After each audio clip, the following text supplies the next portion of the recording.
Start.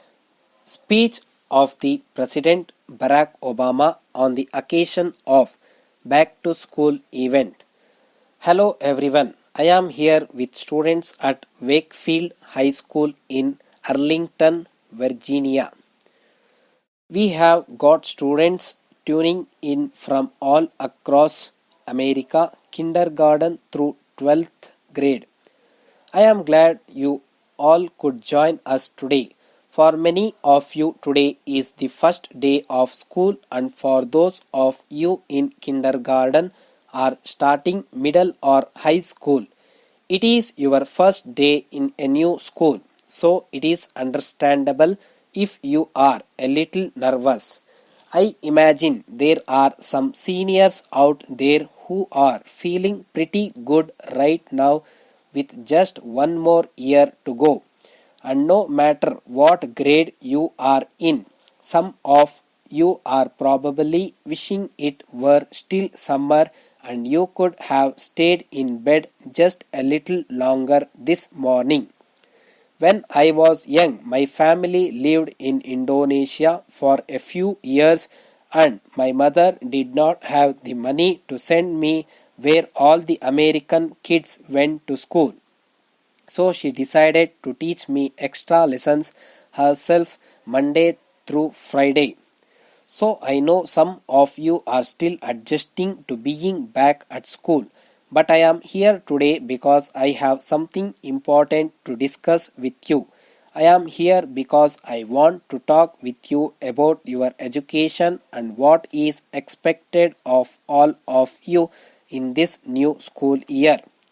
Now I have given a lot of speeches about education and I have talked a lot about responsibility. I have talked about your teachers' responsibility for inspiring you and pushing you to learn. I have talked about your parents' responsibility for making sure you stay on track and get your homework done. I have talked a lot about your government's responsibility for setting high standards, supporting teachers and principals, and turning around schools that are not working where students are not getting the opportunities they deserve. But at the end of the day, we can have the most dedicated teachers, the most supportive parents, and the best schools in the world. And none of it will matter unless all of you fulfill your responsibilities. Unless you show up to those schools, pay attention to those teachers, listen to your parents, grandparents, and other adults, and put in the hard work it takes to succeed. That is what I want to focus on today. The responsibility each of you has for your education. I want to start with the responsibility you have to yourself.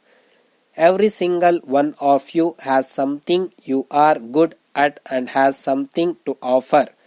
Maybe you could be a good writer, good enough to write a book or articles in a newspaper, but you might not know it until you write a paper for your English class. Maybe you could be an innovator or an inventor, maybe given good enough to come up with the next iPhone or a new medicine or vaccine, but you might not know it until you do a project for your science class. Maybe you could be a mayor or a senator or a Supreme Court justice, but you might not know that until you join student government or the debate team. No matter what you want to do with your life, I guarantee that you will need an education to do it. You want to be a doctor or a teacher or a police officer. You want to be a nurse or an architect, a lawyer or a member of our military. You are going to need a good education for every single one of those careers. You cannot drop out of school and just drop into a good job. You have got to work for it and train for it and learn for it. What you make of your education will decide nothing less than the future of this country. What you are learning in school day will determine whether we as a nation can meet our greatest challenges in the future. So today I want to ask you, what is your contribution going to be? What problems are you going to solve? What discoveries will you make? What will a president who comes here in 20 or 50 or 100 years say about what all of you did for this country? Your families, your teachers are doing everything to make sure you have the education you need to answer these questions. I am working hard to fix up your classrooms and get you the books, equipment, and computers you need, but you have got to do your part too. So I expect you to get serious this year. I expect you to put your best effort into everything you do. I expect great things from each of you.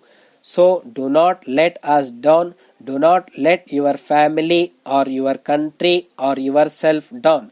Make us all proud. I know you can do it. Thank you. God bless you.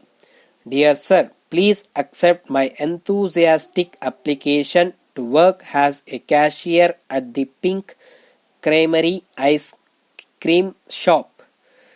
I would love the opportunity to be a hardworking employee at your establishment.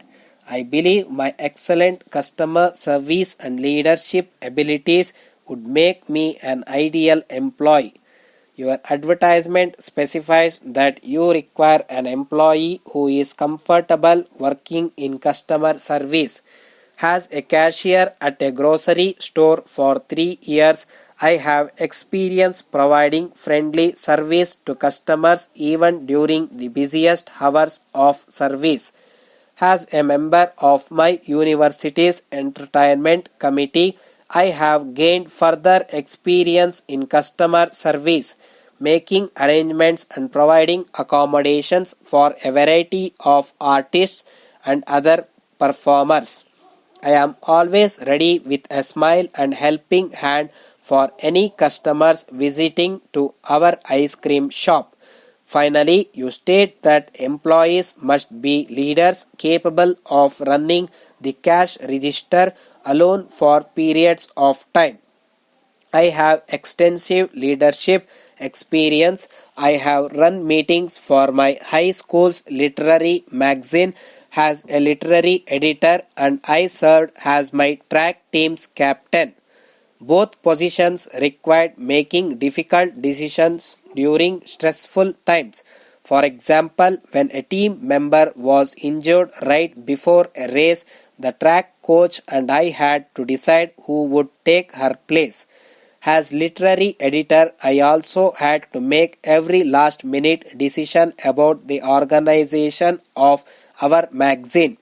I am confident that I can handle stressful situations and make important decisions while working as a cashier for your store. I am therefore certain that my customer service abilities and leadership skills are just the qualities you are looking for at the Pink Creamery ice cream shop. I have enclosed my resume and attested copies of the certificates and testimonials and will call within the next week to see if we might arrange a time to speak together. I hope that the above particulars will meet with your requirements. If an opportunity is given to serve you, I shall exploit it fully and to your complete satisfaction. Thank you so much for your valuable time and consideration. Thanking you in anticipation. Yours very sincerely, Niranjan Das Gupta.